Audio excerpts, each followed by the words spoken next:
मैं बताना चाहती हूँ जी। कि जिस कॉलोनी में मैं रहती हूँ वहाँ पे 20 साल से पुरुष प्रधान थे। अच्छा। ये सौभाग्य मुझे मिला कि मैं पहली बार वतन कॉलोनी में महिला प्रधान होने का।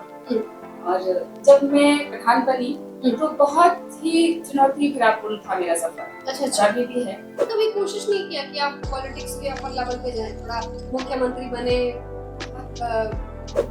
मुझे बस काम करना है। जी। मैंने कभी नहीं सोचा कि मैं चुनाव टिकट ये हम सोच भी नहीं सकते। जिस मिडिल क्लास फैमिली से हम लोग आते हैं तो चुनाव के बारे में सोचना बहुत मुश्किल है। अच्छा। और टिकट लेकिन हाँ, किंग मेकर बनना चाहती थी। King maker. और मैं चाहती थी कि जब वो किंग बन जाए तो हम लोग को भी वो मान सम्मान वो कदर करें और हमारे क्षेत्र की जो समस्याएं हैं उसको दूर करें। अच्छा, आपको शुरू से पॉलिटिक्स में ही आना था या फिर कुछ और भी बनना था? नहीं, पॉलिटिक्स मैंने कब सोचा है। और आज भी मैं पॉलिटिक्स नहीं कर रही हूँ क्योंकि मुझे नहीं लगता कि मैं पॉलिटिक्स के लिए बनी हूँ। अच्छा। ऐ मेरे वतन के लोगों, तुम खूब लगा लो नारा, ये शुभ दिन है हम सबका, लहरा लो तिरंगा। जैसे एक प्रधान के तौर पे तमाम चीजें आपको करनी पड़ती होंगी, तो क्या कभी आपने उम्मीद लगाई, क्या कभी आपको ये कहना पड़ा कि भाई मुझे ही चुनना और किसी को मत चुनना? अगर मेरा काम अच्छा है तो मुझे विश्वास है कि वो उनकी पहली पसंद मैं ही बनूंगी। तो मेरा पूरा फोकस मेरे काम पे होता है। अगर वो सेटिस्फाई है मेरे कामों से तो फिर मुझे किसी मेडल की जरूरत नहीं। राजा दशरथ जी चलन होशियारी, एकता मर्द पर तीन तीन गो नारी, बता द बबुआ बहुत बढ़िया। देत काहे गारी, बता द बबुआ।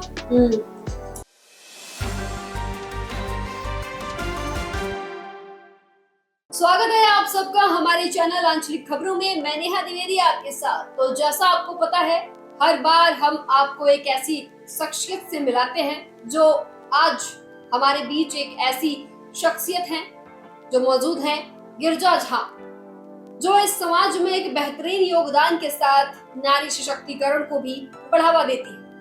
इनके बारे में आपको बता दें कि ये भारतीय जनता पार्टी किसान मोर्चा की जिला उपाध्यक्ष हैं, नजफगढ़ विधानसभा मटियाला से, और इसके साथ ही बता दें कि द्वारका विधानसभा से किसान मोर्चा प्रभारी, और ये गौतम कॉलोनी छावला से प्रधान है। चलिए इनसे बात करते हैं कि कैसे क्या कुछ चल रहा है, क्योंकि देखिए सफलता के शिखर तक पहुंचते पहुंचते एक बहुत बड़ी जर्नी होती है जो पूरी करनी पड़ती है, और ये जानना आप लोगों के लिए भी बहुत जरूरी है।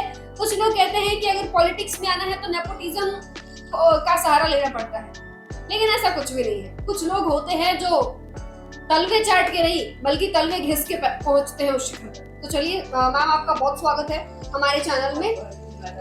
जी मैम, सबसे पहले आपसे यही सवाल रहेगा, कितना आसान रहा आपको ये एक पॉलिटिक्स के शिखर तक पहुंचना? क्योंकि आप एक प्रधान हैं और हर महिला चाहती है कि एक राजनीति के अपर शिखर तक पहुंचे, एमएलए बने, पार्षद बने, नेता बने, मुख्यमंत्री बने, लेकिन आप प्रधान तक सीमित क्यों नहीं? आपने आगे बढ़ने की कोशिश नहीं की? आप एक फ्रीडम फाइटर के घर से भी आती हैं। आप पहले उनके बारे में कुछ बताएं। कौन थे वो जिनके फैमिली से आप बिलोंग करती हैं? मैं एक बहुत ही साधारण परिवार में जन्मी हूँ और मेरे पापा ये सब में इंस्पेक्टर थे और 1993 में वो शहीद हो गए। तो देश प्रेम की जज्बा मेरे अंदर शुरू से थी। अच्छा। और इसी को आगे बढ़ाया आपने? मैंने सोचा कि खुला क्षेत्र के विकास में काम किया जाए। तो मतलब आपके मेन आदरणीय जो रहे वो पिताजी रहे? हाँ। किसी बड़े लीडर से इंस्पायर हुई आप? नहीं। पापा से हुई?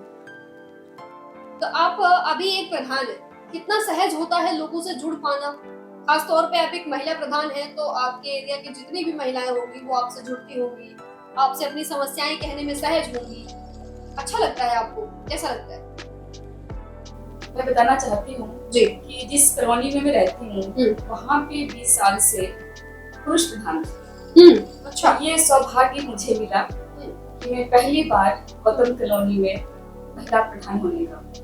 और जब मैं प्रधान बनी तो बहुत ही चुनौती भरापूर्ण था मेरा सफर। अच्छा अभी भी है, मैं संघर्ष कर रही हूँ जी लेकिन कहीं न कहीं जो मातृशक्ति हमारी है उनका बहुत बड़ा योगदान है। हाँ बिल्कुल, क्योंकि जितने भी हमारी मातृशक्ति है घर में है उनकी सभी की महत्वाकांक्षाएं होती हैं कि हम कुछ करें, लेकिन कहीं न कहीं वो इच्छाएं दब के रहती है। बिल्कुल बिल्कुल। और मुझे देखते हुए उन्होंने मेरे में अपने आप को ढूंढा। ये बहुत बड़ी बात ये बहुत बड़ी बात है और उन्हीं सबके प्रेरणा से मैं यहाँ तक पहुँच पाई हूँ। अगर उन लोगों का साथ नहीं होता आज जी, तो एक बहुत बड़ी तादाद आपके पीछे है। मैम कभी कोशिश नहीं किया कि आप पॉलिटिक्स के अपर लेवल पे जाएं, थोड़ा मुख्यमंत्री बने, एमएलए बने? नहीं, ये तो एक कल्पना ये भी तो समाज सेवा है। हाँ है। और इनफैक्ट आप जैसे लेडीज को तो आगे आना ही चाहिए, क्योंकि देखिए आजकल तो कितना ही भ्रष्टाचार हो रहा है। आप सिर्फ समाज सेवा करना चाहती हैं तो आपको तो आगे आना चाहिए। मुझे बस काम करना है।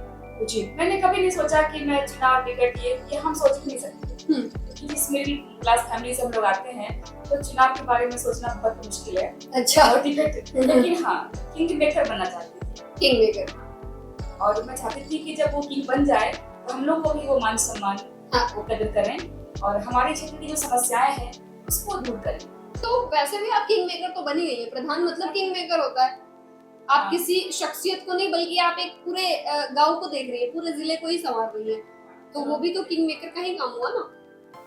हाँ, मुझे भी किसी ने किंग बनाया और मुझे खुशी है कि उन्होंने मुझे इस लायक समझा जी और मुझे इस पद पर लाके खड़ा कर दिए।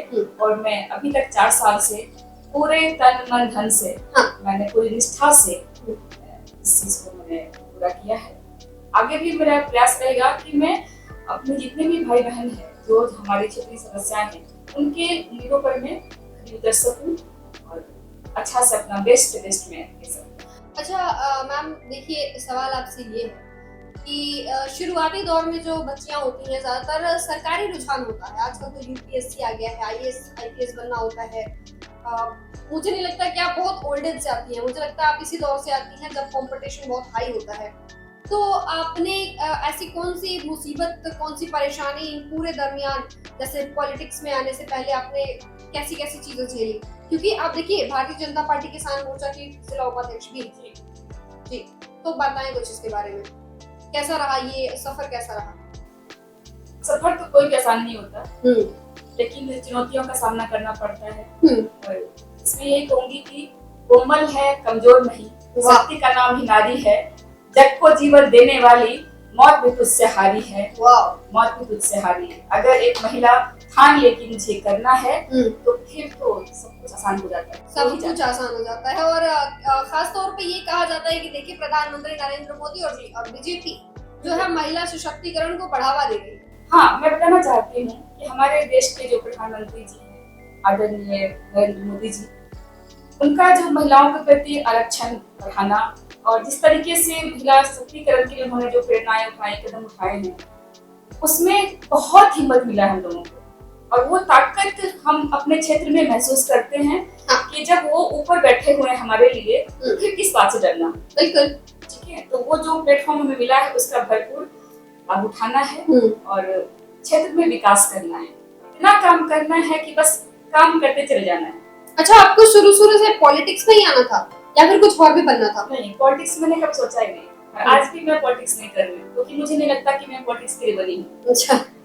मैं एक समाज सेवा जिसको बोलते हैं, किसी के मन में सेवा भाव, वो करने की मुझे बचपन से ही एक महत्वाकांक्षा रही है कि मैं किसी की हेल्प करूँ। और वो करते करते लोगों का, सभी का आशीर्वाद पाते पाते मैं यहाँ तक पहुँच गई। अच्छा गिरिजा जी, आपसे एक रिक्वेस्ट रहेगा मेरा, क्योंकि देखिए आप एक प्रधान होने के नाते, एक प्रोफेशनलिस्ट होने के नाते आप देश को, जनता को अपनी सेवा दे रही हैं, लेकिन इसके बाद भी आप देश में जब बड़े बड़े देश हित में कार्यक्रम होते हैं जैसे मेरा माटी मेरा देश में एक बार एक कार्यक्रम हुआ था जहाँ पे हमने देखा था कि आपने गाना एक समर्पित किया था देश के जवानों के लिए। तो उसमें से एक गाना जो है चिट्ठी ना कोई संदेश, एक बार हमारे दर्शकों को भी सुनाए क्योंकि उस वक्त बहुत अच्छा लगा था हमें। तो एक बार चाहेंगे कि एक बार और आप गुनगुनाएं इस गाने को। जी, ये तो मेरे लिए बहुत सौभाग्य की बात है जी मुझे आज आपके सामने गुनगुनाने का मौका मिला। और यही गाना मैं हमारे कल का प्रोग्राम था किसान मोर्चा का, हाँ, तो मैं जो उसमें परफॉर्म की थी। इसमें जो हमारे आदरणीय नेता जी राजेश गहलोत जी उन्होंने समर्पित किया था। काफी उनसे लगाव था, बहुत ही अच्छे इंसान थे और उनको मैंने ये चिट्ठी न कोई संदेश जाने वो कौन सा देश जहाँ तुम चले गए, चिट्ठी न कोई संदेश जाने वो कौन सा देश जहाँ तुम चले गए, जहाँ तुम चले गए, इस दिल को लगा के ठेस जाने वो कौन सा देश जहाँ तुम चले गए, जहाँ तुम चले गए। अब यादों के संग अब यादों के कांटे इस दिल में चुभते हैं, ना दर्द ठहरता है ना आंसू रुकते हैं, तुझे ढूंढ रहा है प्यार अब कैसे करें इकरार जहाँ तुम चले गए। क्या बात है, बहुत बढ़िया बहुत बढ़िया। ये फीमेल वॉइस में जब भी आपने गाया, जब भी ये गाना हम सुनते हैं तो देश के लिए एक अलग ही प्रेम जग जाती है। इस मूवी में भले ही ये जो मूवी का गाना है सुनने के बाद इस गाने को ना रोंगटे खड़े हो जाते हैं। ऐसा लगता है कि भाई हमारे देश के वो नौजवान जो बिना बताए चले जाते हैं एकदम गुमसुदगी के साथ एक लंबी नींद सो जाते हैं, तो कहीं ना कहीं उनको याद करके हमें गूज़बम्स हो जाते हैं, हमारे रोंगटे खड़े हो जाते हैं। अभी आपने वो गाया तो देश का एक जो माहौल होता है वो यहाँ पे आपने बना दिया और मुझे लगता है आपकी आंखें भी नम हो गई हैं इस दौरान। तो आपने गाना भी बहुत अच्छा गाया। क्या आपने कभी सिंगर बनने का नहीं सोचा? क्योंकि गाती बहुत अच्छा है। सच कहूँ तो बचपन से सिंगर बनने की मेरी इच्छा थी जी, क्योंकि मैं बिल्कुल ऐसे माहौल में पली बढ़ी जहाँ पे सुबह उठते ही भजन मेरे कानों में बजता था। मेरे जो नाना जी थे बहुत बड़े सिंगर थे, बड़े कलाकार थे। बस बचपन ऐसे ही बीता, सीखना नहीं पड़ा। जी, मतलब एक माहौल आपको बचपन से ही ऐसा मिला है। जी, तो ये काफी अच्छा भी गाना भी था और आपने इसको प्रेजेंट भी बहुत बढ़िया से किया है, तो बहुत अच्छा लगा। एक और भी गाना है ऐ मेरे वतन के लोगों, जरा इसको भी गुनगुनाएं एक बार। तो हमने प्रोग्राम किया था मेरी माटी मेरा देश। हाँ, तो हमारे बहुत से फौजी भाई आए थे पर जो शहीद हो गए। हाँ, ये कुर्बानी जो है कभी भी व्यर्थ नहीं जानी चाहिए और उनको हमेशा याद करना है।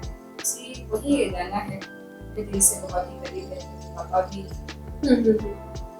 वही कहते बारिश करते हैं जी। है मेरे वतन के लोगों तुम खूब लगा लो नारा, ये शुभ दिन है हम सबका लहरा लो तिरंगा प्यारा, पर मत भूलो सीमा पर वीरों ने है प्राण गंवाए, कुछ याद उन्हें भी कर लो, कुछ याद उन्हें भी कर लो, जो लौट के घर ना आए, जो लौट के घर ना आए।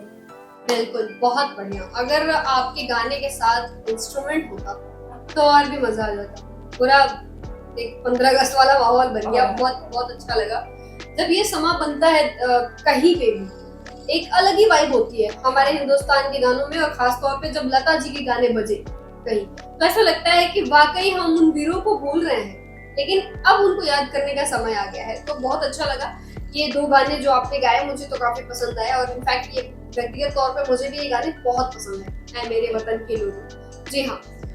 अच्छा, अगला सवाल आपसे ये रहेगा मैम कि अभी तक आपने जो भी किया है समाज के लिए, क्या आपको कभी भी उम्मीद रही है जनता से कि मेरे लिए भी ये कुछ करें, क्योंकि मैं इनके लिए काफी कुछ चीजें करती हूँ, जैसे एक प्रधान के तौर पे तमाम चीजें आपको करनी पड़ती होंगी, तो क्या कभी आपने उम्मीद लगाई, क्या कभी आपको ये कहना पड़ा कि भाई मुझे ही चुनना और किसी को मत चुनना? नहीं, बिल्कुल नहीं। अगर मेरा काम अच्छा है तो मुझे विश्वास है कि वो उनकी पहली पसंद मैं ही बनूंगी। तो मेरा पूरा फोकस मेरे काम पे होता है। अगर वो सेटिस्फाई है मेरे कामों से तो फिर मुझे किसी मेडल की जरूरत नहीं। तो उनका प्यार और इज्जत सम्मान होता है, आशीर्वाद होता है, वही मेरे लिए सब कुछ है। और इसी से मैं संतुष्टि मुझे मिलती है, काम से। काम से। वही बात हो गई, कर्मण्येवाधिकारस्ते बस। मा फलेषु कदाचन। कर्म कीजिए, फल की इच्छा मत कीजिए। नहीं, अपना कर्म करते जाना है।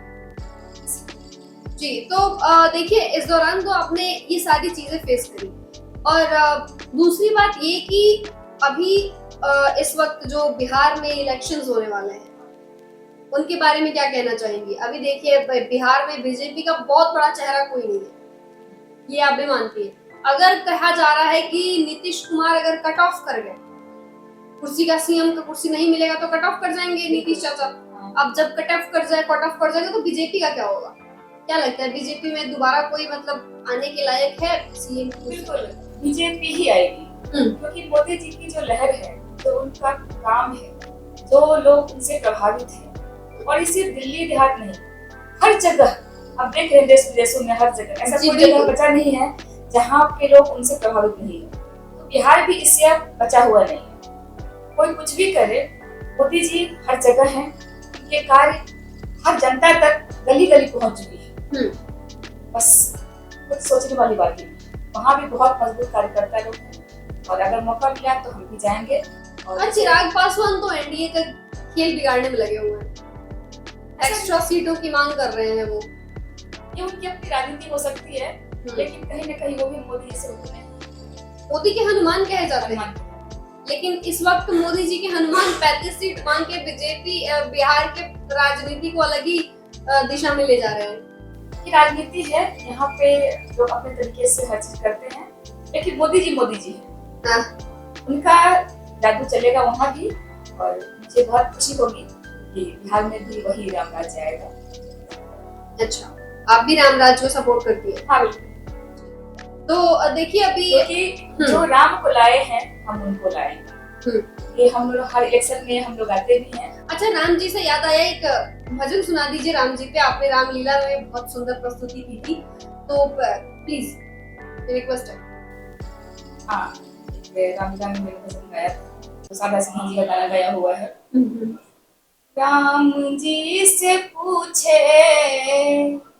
राम जी से पूछे, जनकपुर के नारी, बता द बबुआ, हे बता द बबुआ, बबुआ देत काहे गारी, बता द बबुआ। राम जी से पूछे जनकपुर के नारी, बता द बबुआ, बबुआ देत काहे गारी, बता द बबुआ। ई बूढ़ा बाबा के पाकल पाकल दाढ़ी, ई बूढ़ा बाबा के पाकल पाकल दाढ़ी, देखन में पातर, देखन में पातर, खाए भर थारी, बता द बबुआ, बबुआ देत काहे गारी, बता द बबुआ। राजा दशरथ जी कलनी होशियारी, राजा दशरथ जी कलनी होशियारी, एकटा मरद पर, एकटा मरद पर, तीन तीन गो नारी, बता द बबुआ, बहुत बढ़िया। देत काहे गारी बता द बबुआ। क्या बात है। एक किताब मारे तो पर तीन तीन को नारी, क्या बात है। एक्चुअली बिहार में हाँ, कल्चर में राम जी को गाली दिया जाता है। बहुत बहुत। तो वो मिथिला के दामाद हैं, इसीलिए मिथिलानी सब भरपूर मात्रा में उनको गाली गलौज देती हैं।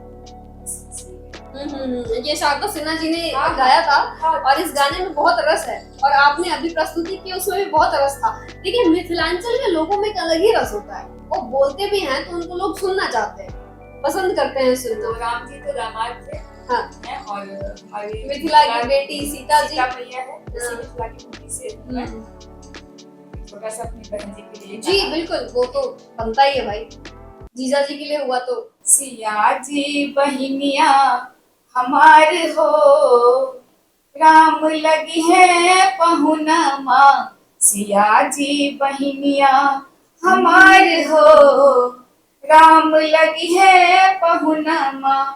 लगी है पहुन राम लगी है पहुना माँ। लगी है पहुन राम लगी है पहुना माँ। सिया जी बहिनिया हमारे हो, राम लगी है पहुना माँ। मिथिला के नाता से सिया जी बहिनिया, मिथिला के नाता से सिया जी बहिनिया। सिया जी के नाता से राम जी पहुना माँ। मिथिला नगरिया निहाल हो, राम लगी है पहुना माँ। क्या बात है, क्या बात है, बहुत सही, बहुत सुंदर, अति सुंदर। मतलब तारीफ तो मुमकिन ही नहीं है, वो तो स्पीचलेस पूरी तरह। देखिए आप जब गा रही है ना तो मिथिला का रस निकल रहा है, तो वो बहुत अच्छा लगा मुझे वाकई। अगर इसके साथ हम अगर ढोलक ताल कुछ तो बजा देते तो पूरा रियल हो जाता है ये। देखिए राम जी के लिए एक अलग ही, जैसे काशी में महादेव को लोग अपना ही समझते हैं, उसी तरह मिथिला में राम और सीता को लोग अपना, कोई पहुना समझता है, कोई सीता जी को बहन समझता है। तो ये तमाम जो गाने निकल के आते हैं ये बहुत सुंदर और रसीले गाने होते हैं और ये भगवान के प्रेम को नहीं अपनत्व को दिखाता है ना। अब देखिए अच्छा, एक ऐसी मान्यता है कि मिथिला की लड़कियों को मिथिला में ही शादी करते हैं, क्योंकि लोगों का मानना है कि सीता जी यूपी में शादी करके आई थी तो उनको बहुत दुख हुआ था। क्या ये कोई कारण है क्या? मतलब बहुत सुना है मैंने कि मिथिला के लोग उत्तर प्रदेश में शादी इसलिए नहीं करते क्योंकि उनकी लड़कियां दुखी रहती हैं, ऐसा है कुछ? हाँ, ऐसा पुरानी तो दिमाग में चलता ही रहता है। हाँ, पुरानी मान्यता है कि हमारी सीता जी अयोध्या में गई थी, अयोध्या यूपी में है, तो सीता जी को बहुत दुख झेलना पड़ा, दो बार वनवास काटना पड़ा, एक बार पति के साथ, एक बार बिना पति के साथ। तो ऐसी कुछ मान्यता है। हर युग में नारी की परीक्षा होती ही है, चाहे जिस रूप में हो, चाहे जिस रूप में हो। तो मिथिला की बेटी बहुत मजबूत होती है, वो हर परीक्षा में उत्तीर्ण होना जानती है। बिल्कुल, इसके लिए घबराने की बात नहीं है। जो भी परिस्थितियां आती है उसका वो सामना करती है डटकर और आगे बढ़ती है, जैसे सीता मैया ने किया था। बिल्कुल, सीता माँ तो हर नारी जाति के लिए एक ऐसी उदाहरण है जो अगर जीवन में हार मानती है तो एक बार रामायण का उत्तरकांड देख ले, सब कुछ सही हो जाएगा और मोटिवेट भी। वैसे तो एक नारी के कई रूप होते हैं और हमारे बीच जो शख्सियत मौजूद है उनके भी कई रूप हैं जो आपने अभी तक देखा, आपने सुना, मिथिला के गानों का रसपान किया। ये प्रधान होने के बावजूद भी आदिशक्ति सेना में दिल्ली प्रदेश अध्यक्ष का मोर्चा संभाल रखी। इनको ये पदभार नरेंद्र मोदी विचार मंच आदिशक्ति सेना के राष्ट्रीय अध्यक्ष आंचल बंसल के द्वारा दिया गया है।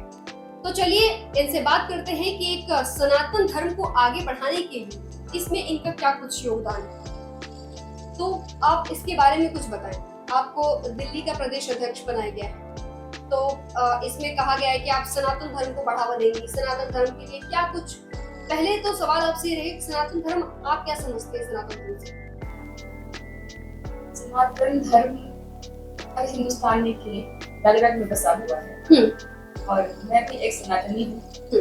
मैं हर बच्चे में, हर इंसान में वही रूप देखना चाहती हूँ, क्योंकि सनातन धर्म के बिना इंसान का कोई वजूद नहीं, कोई अस्तित्व नहीं है। इसीलिए सनातन धर्म को आगे बढ़ाया जाए, इसी में हमारा देश, हमारे समाज का कल्याण है। इसी के लिए हम लोग आगे प्रयासरत हैं, कैसे इस धर्म के लिए आगे बढ़े। एक प्रदेश अध्यक्ष होने के नाते क्या कुछ जिम्मेदारी है आपकी? सबसे पहले आंचल शर्मा मैम को बहुत बहुत धन्यवाद जिन्होंने मुझे इस काबिल समझा और मुझे ये पदभार दी है। मेरी पूरी कोशिश रहेगी कि मैं उनकी उम्मीदों पर खरा उतर सकूं। अच्छा, आपको भी लगता है कि हिंदुस्तान में जरूरत है हिंदुस्तानीकरण की? क्या हिंदुस्तान में सनातन धर्म को वाकई बढ़ावा देना चाहिए? क्या लोग जागरूक नहीं है सनातन धर्म को लेकर? है, लेकिन और भी ज्यादा जागरूक करने की जरूरत है। हर धर्म अपने आप में एक कमिटेड है, लेकिन सनातन को लेकर के काफी लोगों के विचार अभी भी कमरे में बंद है।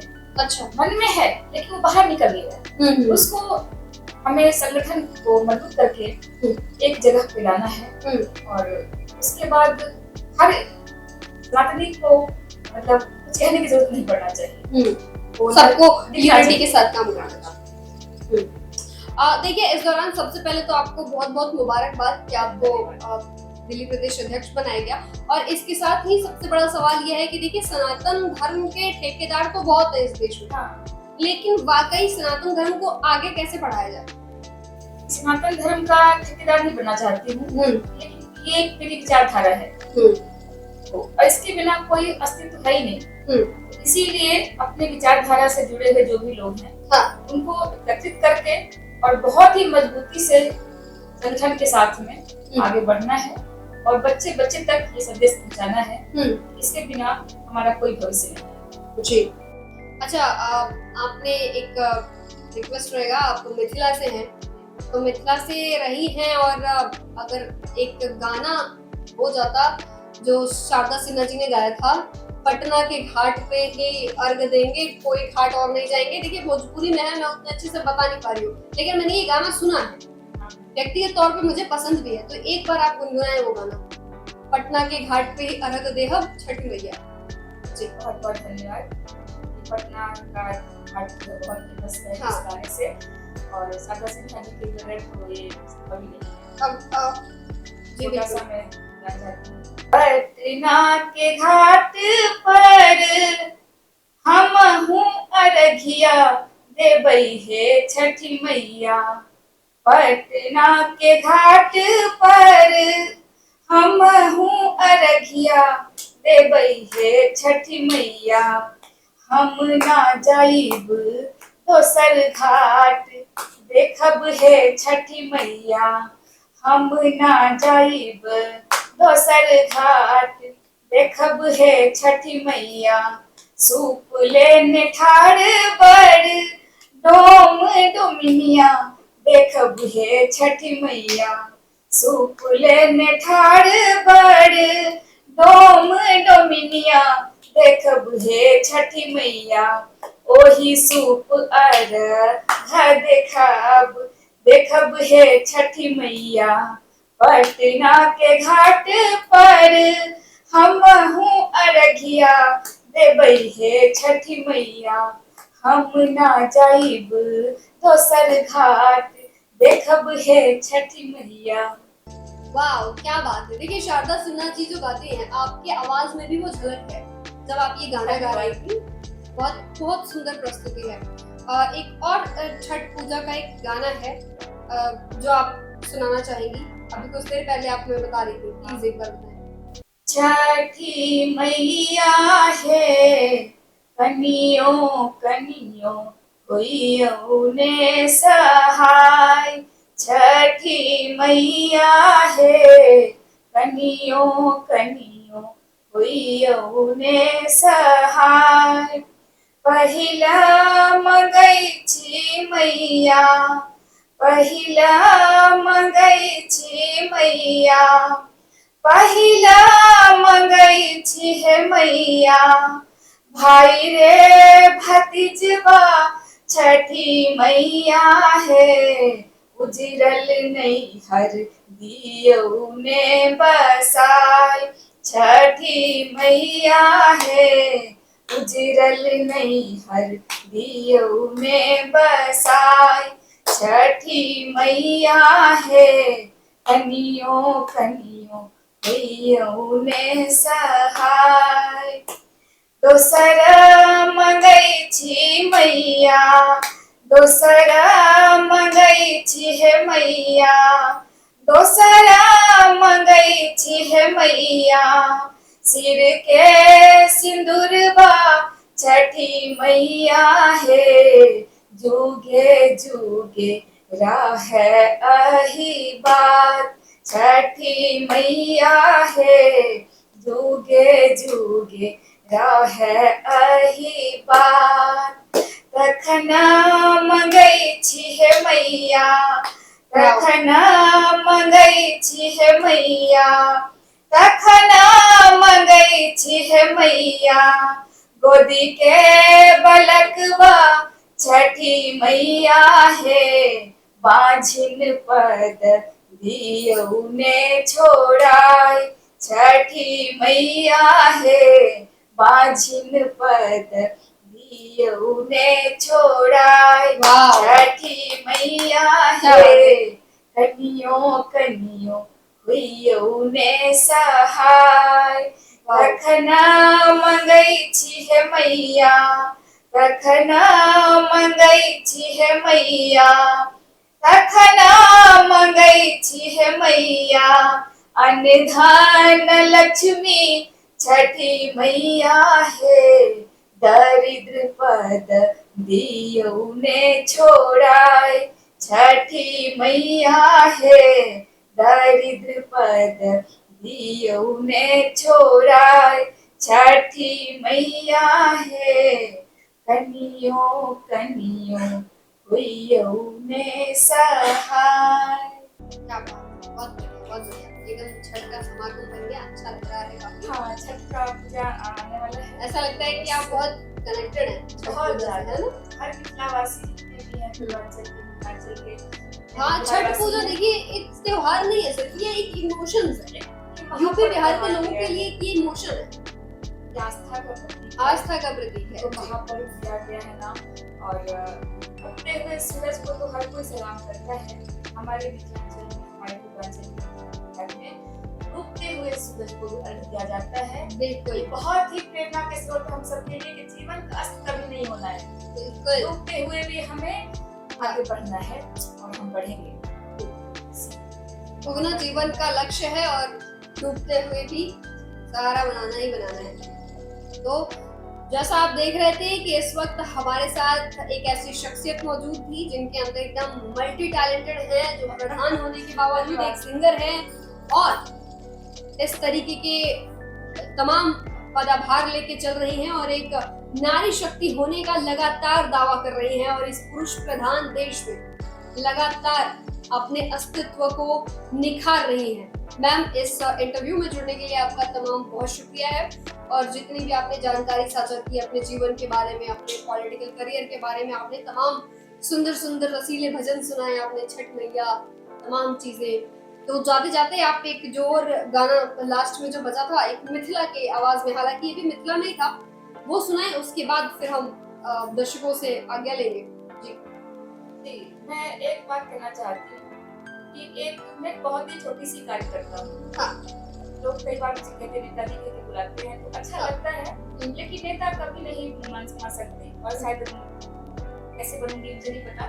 लेकिन मैं चाहती हूँ कि कहीं भी कोई भी कार्यकर्ता जो मन से काम करते हैं, निष्ठा से काम करते हैं, उनको आगे बढ़ाना चाहिए।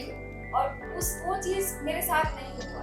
इतनी लगन से मैं काम करती थी, कर रही हूँ, वो कहीं ना कहीं उस चीज को मुझे वो प्लेटफॉर्म नहीं मिला या फिर आपने कभी पाने की कोशिश नहीं की? नहीं, वो चीज कुछ लोग ऐसे हैं राजनीति में जो मैं खुल के बोलना चाहती हूँ, वो मेहनती लोगों को कहते हैं आगे बढ़ना चाहिए, पर कहीं ना कहीं डेमोलाइज किया जाता है। अगर आप कोई गॉडफादर नहीं है और आप बहुत ही जमीन से काम कर रही हैं अपने लेवल पे आकर के, तो ये नहीं है कि हम प्रवासी हैं, हम यहाँ के नहीं हैं, वहाँ के नहीं हैं। कार्यकर्ता तो कहीं भी हो सकता है और वोट पर किसी का नाम नहीं लिखा होता है। तो इसीलिए हर कार्यकर्ता के मनोबल को बढ़ाना चाहिए, उसको तोड़ना नहीं चाहिए किसी को। इस क्षेत्र में मैं काम करना चाहूंगी कि जो चीज मेरे साथ हुआ वो किसी के साथ नहीं किसी के रहना साथ और नहीं सबसे कार्य करना है जिनके मन में जो है वो दबा पड़ा हुआ है। So, एक हमारे बिहार में बस है, हाँ। जो शुरुआत होता है जी एक बार सुनाइए जरूर।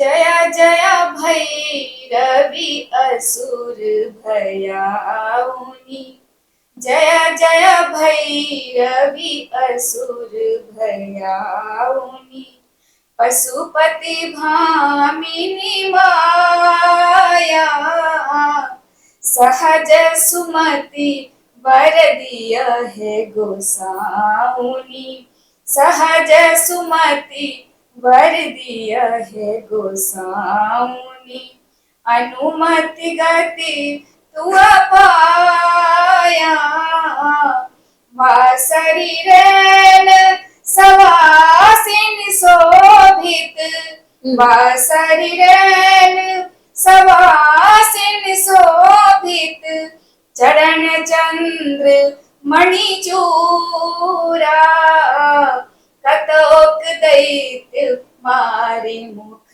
में लल, कतो उगिल कलकूड़ा, घन घन घनन घुंघुर कत बाजय, घन घन घनन घुंघुर कत बाजय, हन हन कर तू खाता, विद्यापति कवि तू पद सेवक, विद्यापति कवि तू पद सेवक, पुत्र बिसरु जुनि माता, जय जय भैरवी असुर भयाउनी। वाह क्या बात है। ये बाबा अहम की महिमा मतलब आपने मैथिली में गाया है? मैथिली में बाबा अहम महिमा, तो बाबा आपका महिमा अच्छा। जिस जानती हूँ कि मैं क्या बोलूँ, तो वहाँ के हाँ। क्या बोलूँ आपको, हाँ। सबका अहाँ जनेगी, सब कुछ आप आप खुद अंतर्यामी है, सब जानते हैं।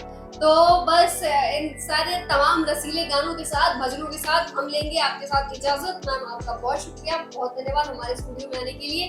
फिलहाल के लिए बस इतना ही, जुड़े रहिए हमारे साथ, देखते रहिए आंचलिक खबरें, अपनों की खबर आप तक। हम आपके लिए लेते आएंगे एक ऐसी ही इंटरव्यू सेशन और ऐसे ही पॉडकास्ट लेके हम आपके साथ जुड़ते रहेंगे। बहुत धन्यवाद आपका, आपने हमें इस काबिल समझा जी, और मुझे यहाँ बुलाकर मौका दिया कि मैं कुछ कह सकूँ। जी धन्यवाद। Thank you.